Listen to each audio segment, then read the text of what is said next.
Hello price Lord my dear friends, எப்படி நல்லா இருக்கீங்களா? கர்த்தராகிய இயேசு கிறிஸ்துவின் நாமத்தில் உங்களுக்கு என் அன்பின் வாழ்த்துக்கள்.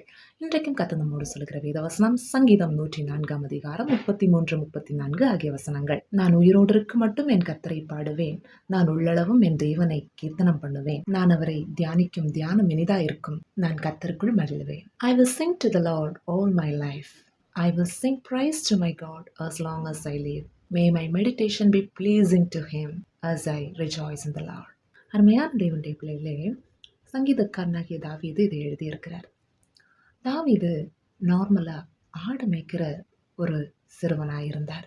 அந்த சூழ்நிலைகளையும் அவர் கர்த்தரை துதித்து கொண்டே இருந்தார். நாட்கள் சென்றது. அவர் ராஜாவாக அபிஷேகம் பண்ணப்பட்டார். அவர் சூழ்நிலையை பார்க்கல, கர்த்தரை துதித்து கொண்டே, கர்த்தரை பாடி புகழ்ந்து கொண்டே இருந்தார். அருமையான தேவனுடைய பிள்ளைகளே, ஏசப்பா நமக்காக கல்வாரி சிலுவையில எல்லாவற்றையும் செய்து நமக்கு வெளியேறப்பெற்ற ரட்சிப்பை நமக்கு கொடுத்திருக்கிறார். எனவே எல்லாவற்றிலையும் அந்த ரட்சிப்பின் சந்தோஷம் நமக்குள்ளே இருக்கிறபடியால், ஆண்டவருடைய பிரசன்னம் நம் கூடவே இருக்கிறபடியால் நம் கலங்க தேவையில்லை.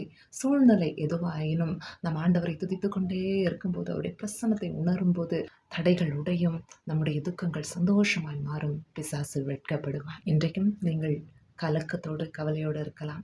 உங்கள் சூழ்நிலை எதுவானாலும் கர்த்தரை துதித்து கொண்டே இருங்கள். அவருடைய பிரசன்னத்தில் களி கூறுங்கள். பரிசுத்த ஆவியானவர் வழி நடத்துவார். அற்புதங்களை காண்பீர்கள், ஆசீர்வாதமாக இருப்பீர்கள்.